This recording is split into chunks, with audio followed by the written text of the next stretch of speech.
ያለችው ነው ስለ ኢየሱስ እሰብከዋለሁ በመንፈስ። ሻሎም። ይህ በአንድ ዓመት አንድ ሰው ለኢየሱስ ደቀ መዝሙር ማድረግ የሚል ቻሌንጃችን ነው። የዚህ አንድ ወር ቻሌንጃችን ሲኦል እንዳለ ታምናለህ ወይ የሚል። ሲኦል እንዳለ ታምናለህ ወይ ስንል በጭፍን ወይንም በግምት አይደለም። በዚህ ዓለም ላይ ያሉ ነገሮች ሁሉ ያው እንደምታውቁት ጊዜያዊ ናቸው። ጊዜያዊ በሆነው በዚህ ዓለም ኑሯችንና ህይወታችን ውስጥ ደግሞ የዘላለሙን መንገድ የምርጫ ስፍራችን እንደሆነ ይታወቃል። ሰዎች ቫኒሽ እንደሚያደርጉ እንደሚጠፉ የሚያስቡ ብዙ ፍልስፍናዎችና አመለካከቶች አሏቸው። ነገር ግን እኔ እውነት እነግራችኋለሁ፣ ከሰማይ ከወረደ በቀር ወደ ሰማይ የወጣ የለም። ከሰማይ የወረደው ለዘላለም ይኖር የነበረው አብርሃም ሳይወለድ የነበረው የእግዚአብሔር ልጅ ኢየሱስ ክርስቶስ ስለ ሲኦል በጥልቀት ከማንኛቸው መጽሐፎች በላይ በማቴዎስ ወንጌል፣ በሉቃስ ወንጌል፣ በማርቆስ ወንጌል ላይ አስተምረዋል። ኢየሱስ እነኚህን ትምህርቶች ሲያስተምር የሚናገረው በምሳሌ ቢሆን እንኳን ምሳሌዎቹ ግን መሰረታዊና ዋና የሆነውን የዚያን ዓለም እውነተኛነት የሚያሳዩ ናቸው። ለምሳሌ ጌታ ኢየሱስ ክርስቶስን መቀበል ወይንም ዳግም መወለድ ማለት በማቴዎስ ወንጌል ምዕራፍ 16 ላይ የተጻፈውን ኢየሱስ ክርስቶስ እንደሆነ በልብህ አምነህ ትናገረው። እርሱን ጌታ ዝቅ ብሎ እንዲህ አለ፣ ቤተ ክርስቲያኔን በዚች ዓለት ላይ መሰርታለሁ፣ የገሃነም ደጆች አይችሏትም። ምን ማለት ነው?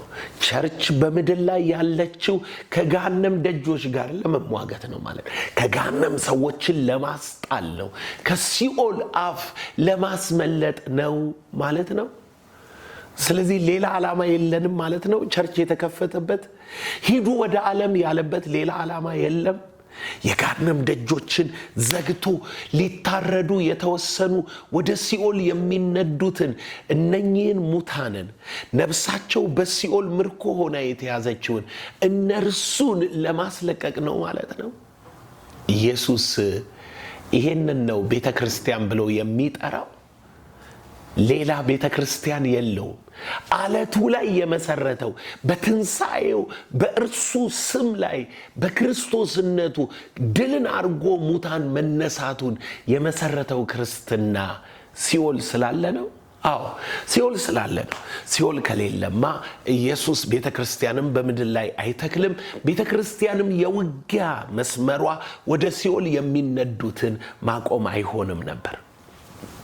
እና ያ ሀብታም ሰውዬ በሲኦል ውስጥ ሆኖ ወንድሞቼ ወደዚህ እንዳይመጡ እባክህን አልዓዛርን ላከው ብሎ አብርሃምን ጠየቀው።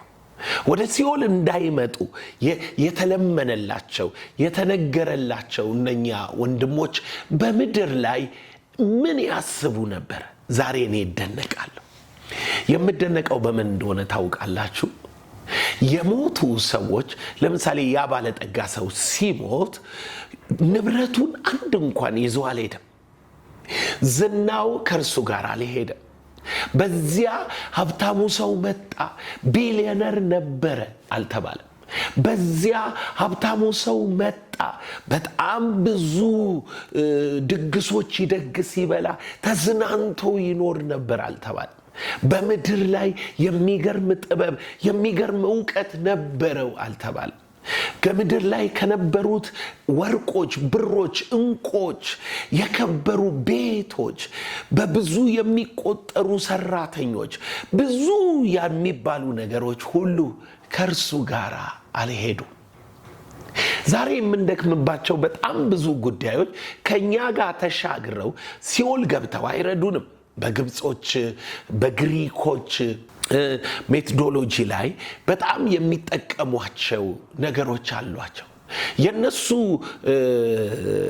ፍልስፍናዎች፣ አስተሳሰቦች ላይ ንጉሱ ሲሞት ሰራተኛ አብሮት ይቀጠራል፣ ወርቅ ብር ይደረግለታል የሚሻገር መስሏቸው። ነገር ግን አርኪኦሎጂስቶች አሁን ሲቆፍሩ የሰውየውን አጽም ከወርቁ ጋር ያገኛሉ። የሚሞቱንም ሰዎች ከነሱ ጋር አብረው ያገኟቸዋል። አይገርምም? በዚህ ምድር ላይ የምትጠቀማቸው፣ የምትይዛቸው፣ የምትደክምባቸው፣ የምትማርባቸው ምንም ነገሮች አንዳቸውም ካንተ ጋር በሞት አይሻገሩም። አብረውክ የሚሞቱ ሰዎች ራሳቸው ለራሳቸው የሞትን ፍርድ ይቀበላሉ እንጂ በሲኦል አንተን አይረዱም። አልዓዛር ያንን ባለጠጋ ሰው ጠብታ ውሃ መርዳት አልቻለም። በምድር ላይ የነበረው ነገር በሙሉ ወደ ሲኦል ሲወረድ አንድ እንኳን ተከታይ አይኖረው። ንጉሥ ሞቶ ወደ ሲኦል ሲሄድ በዚያ ሰራዊትና ወታደር አይከተለው።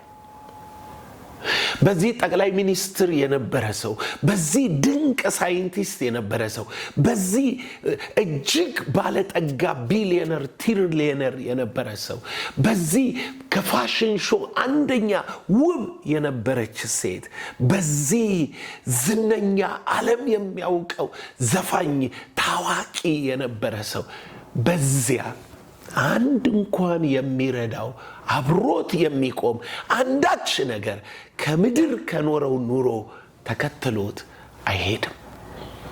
እና ወንድምህን ለምንድን ነው የምትፈራው? እህትን ለምን ትፈራታለህ? ለምንድን ወንጌል ማትነግራቸው? የነሱ የዛሬ ክብር ነው ያስፈራክ? የዛሬ ዕውቀታቸው ነው ያስፈራክ?